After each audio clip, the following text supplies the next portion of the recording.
Back at it again. Welcome back to Headlight Headlines, your daily automotive news podcast. My name is Clayton, and I'm super excited to get into the news today. Before we get started, check us out on Twitter at HlightHlines. We post an update every time a new episode goes live. Also follow us on YouTube, or subscribe on YouTube, I guess, where we always post a video version on this podcast. You can see me, you can see the videos and the images that we're looking at, stuff like that. So check us out on those and any other social medias. We got also Instagram and TikTok at Headlight Headlines. But we are going to start things off today with Acura, a really cool story from them. They are opening up reservations for the TLX Type S PMC edition, and that's happening today on October 6th, 2022. So the Type S is the high-performance version of the Acura TLX, so Acura uses the Type S badging for their high-performance version of their vehicles, and the TLX has that, but now it's getting a little bit more. So they have not revealed pricing for this new edition, but the normal Type S is $55,000. So it's gonna be probably $60,000 to $70,000 for this Type S version. So they're doing this in three colorways. They have this red color you can see here. The blue is in this picture, and then there's also not a picture of it, but there's a white version. Here's the interior. Looks very nice. I love Acuras. I love how these look. But this is just a special edition. They're only making 100 of each color, so 300 total. And it's actually made here in the United States, which most Acuras and Hondas aren't. So that's kind of cool. You get carbon fiber treatment on the deck lid and the interior. You also get some other special stuff like floor mats, door sills, and number plaques. And it also comes with these really cool wheels that are copper color. They have a copper finish, and that comes on all of the three colorways, the exterior colorways, the blue, white, and red.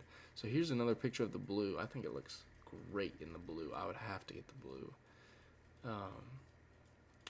But the red one comes with an ebony interior, which is black. The white comes with a red interior, and the blue comes with an orchid interior. So pretty cool.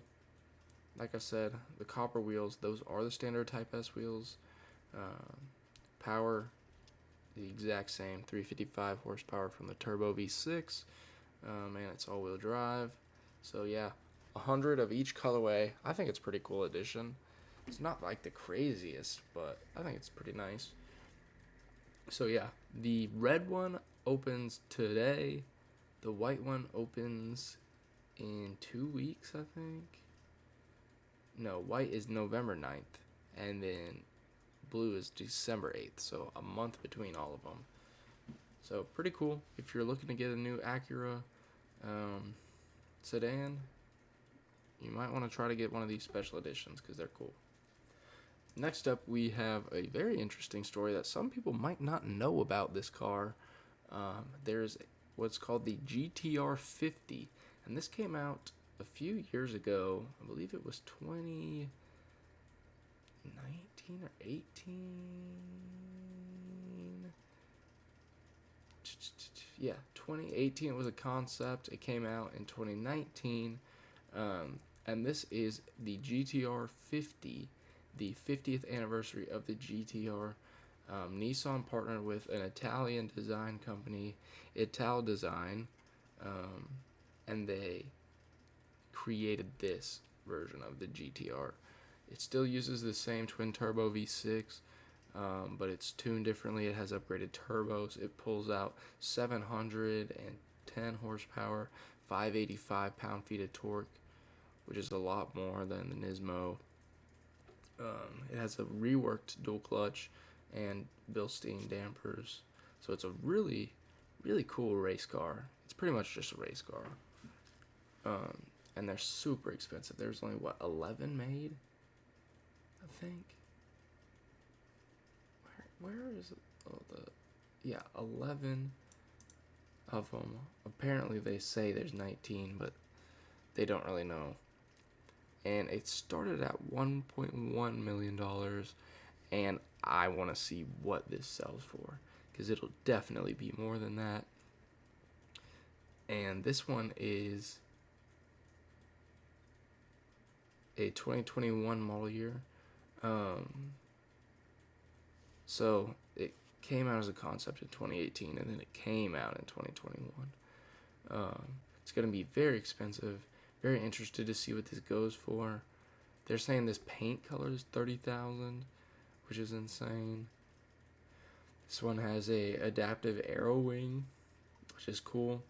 The taillights in the back are questionable to me, I think. The front is amazing.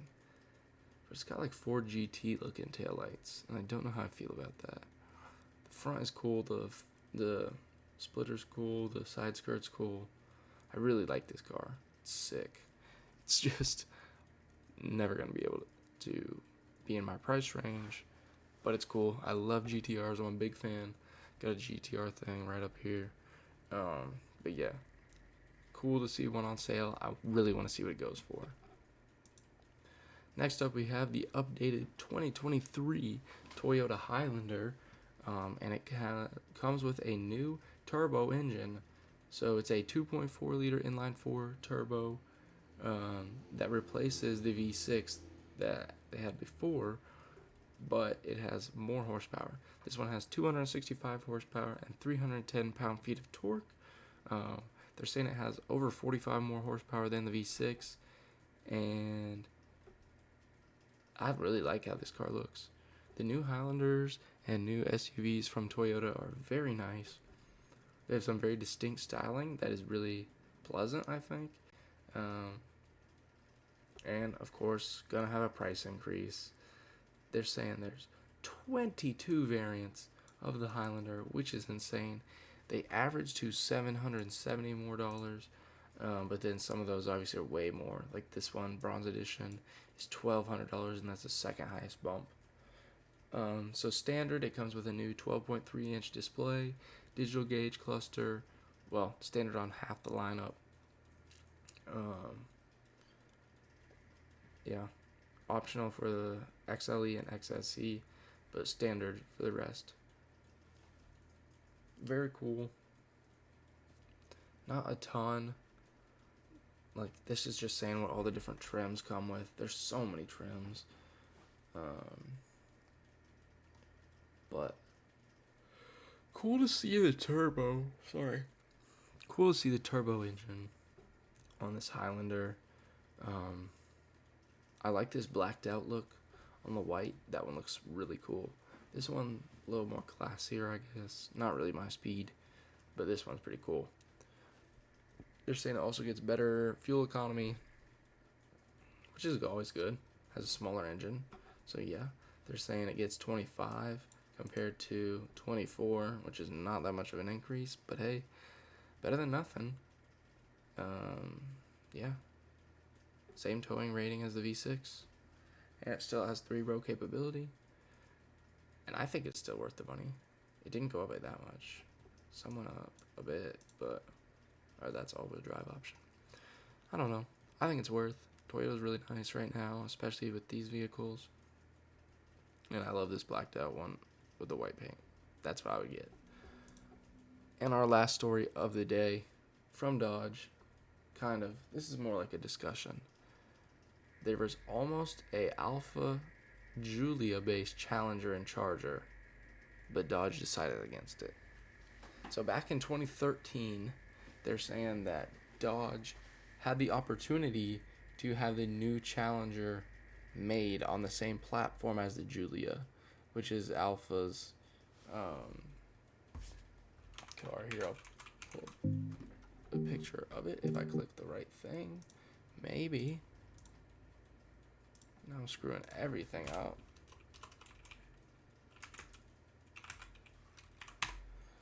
It's a sedan from Alfa. It's really nice. I love them. I got a friend who has one. I would buy one of these cars. But anyway, they almost built the Challenger and Charger off that platform, which is very interesting because Dodge and Alfa, they are under the same parent company, so it's not that crazy. They've collaborated before and shared ideas and stuff. That Dodge Hornet was based off an Alfa Romeo that we talked about a couple weeks ago. But they decided against it, and it doesn't really say why, but I feel like we would have had a way better car.